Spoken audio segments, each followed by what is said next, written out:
Alam natin may kaya tayo tayo busy tayo sa kanya-kanya mga pinagkakakisingan. Konting kumusta. Hindi naman estranghero tao kita sa'yo. Kaya malaki ang magkakaroon. Pero ang sarap din kasi talaga, lalo na ikaw yung nagtatrabaho. Tapos kumusta ka, tinatanong kung kumain ka na ba dyan.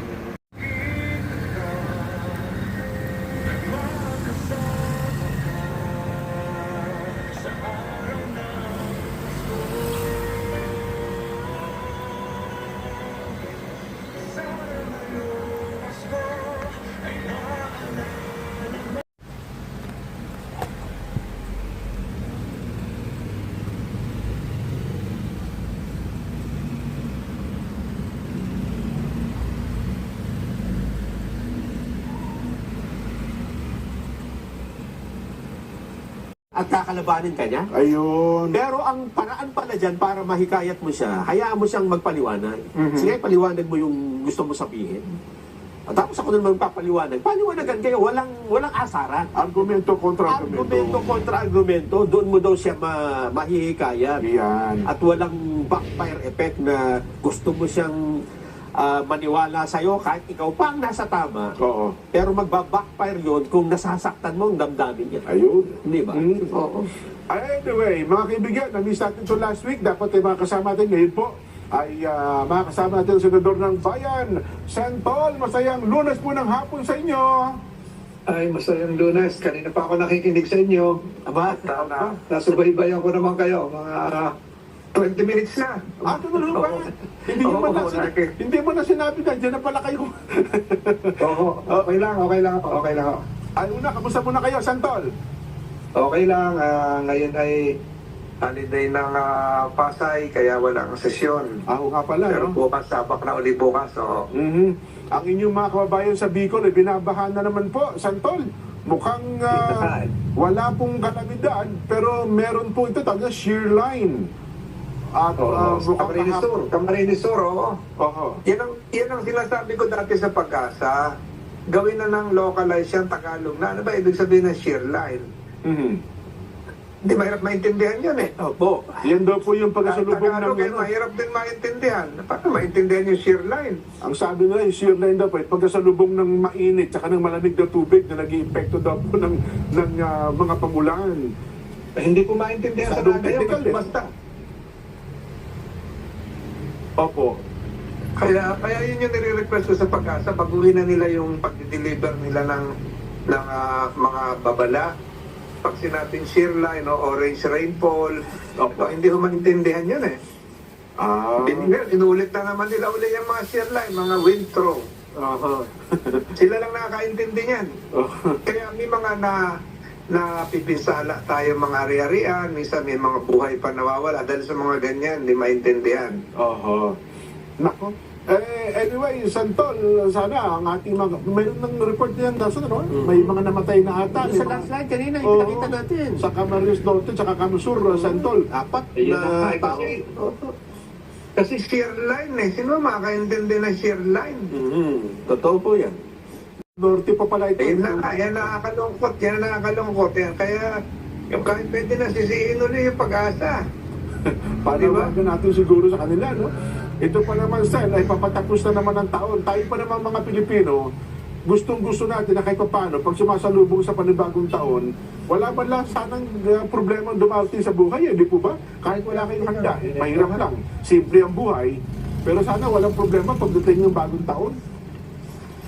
Ayun. Pero itong mga ganitong technical terms, wala talaga makakaintindi niyan. Opo.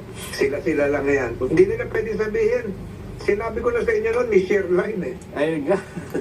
Hindi nga maintindihan. Mhm. Pati epekto niya, ano? Hindi nila mo. Opo. Ayan, nagatuhod. Ang bagay na hindi pa nangyayari. At saka nung nag-announce ang presidente ng Never Say Never, parang nandun din ako sa lugar na yun. Opo, nasa likod kayo. Kita-kita namin kayo. Oo. Binabanggit O nga po kaya namin. kaya yung magkamali ng sasabihin, kung ano mang opinion bilang isang abogado, hintayin ko muna kung ano yung Tama.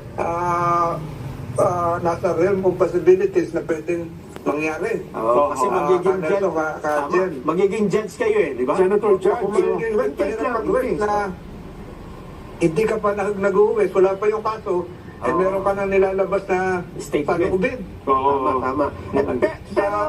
Sa hudikatura, pagka ganon, mga huwes, pag nagsalita ka ng tungkol sa isang kaso, ikaw ay pinag-disqualify. Inhibit. Tama, tama. Kaya napa-inhibit ka. Opo. So, ayaw natin mangyari yung ganon na wala pa naman, ikaw ay magkokomento. Oo. Tama kay Jan Santol. Hindi nga no? marapat. Oo, kasi nga, well, ang Unethical na para sa isang huwes yun. Opo. Yes. Ang binabanggit nga din dito, kasi kapag ka meron ganitong usapin, sa kabuuan, talaga mahihinto no? Mahihinto ang gawain ng ating pamahalaan Trabaho. Trabaho ng Senado, yung trabaho ng buong Kongreso. Siyempre po, Senator, no? Diyan kayo po focus eh. Kaya sabi ng Pangulo, baka ma-out of focus tayo, hindi naman yan ang importante sa ngayon eh. Di ba? Di ba, Santol, no? Nandun na ho ako nung sinabi yun. Yun, opo. Hindi, total na, Nandun ano kay ako. Sentol, siguro mas maganda kayo ang, ano bang panahon niya, ano bang itinatanong sa Pangulo nung Oo. sabihin niya yung never Alam say nyo, never? katatapos lang na, nasa Lucena kami, katatapos lang namin mamigay ng certificate of condonation at ng titulo sa mga magsasaka. Aha. Nung palabas na, sila ambon-ambon na, nakaharang na lahat yung mga media doon sa gitna. Aha. May nakaupo pa doon sa sahig, kaya wala na talaga, matatanong na. Aha. Yung pala naging sitwasyon doon. Oo. Mhm. Kaya ambush So yung narinig niyo sagot, yun ay yung sagot. Parang ang ambush interview. Pero ang tinatanong niya doon ay yung parang reaction niya doon sa statement ni Pipinday. Yung hindi po, yung nag-leak na isang mensahe. Yung isa pa, yung wag na ituloy yung ano. Oo. Okay. Opo. Tuloy yung impeachment. Oo. Opo. Okay. Anyway, Sen, sige po, at least ginagalang natin ng inyong opinion. Tama nga naman, no?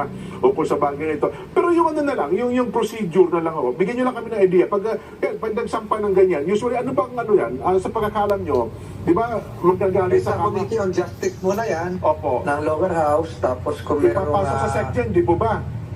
Opo, kung may dahilan, yan sa section, tapos punta sa Committee on Justice, kung may Opo. dahilan, ay didesisyon na ng Kamara yan, at maraming beses na nangyari sa atin, dalawa na ata. Pagkatapos po, kung pagbubutuhan nila, kung isasampa sa Senado, at sila na rin po ang bubuo ng prosecutors, yung lower house, kami naman, kami yung aktong huwes ng impeachment court na katoga, at yun din ang magdidesisyon, 2/3 vote.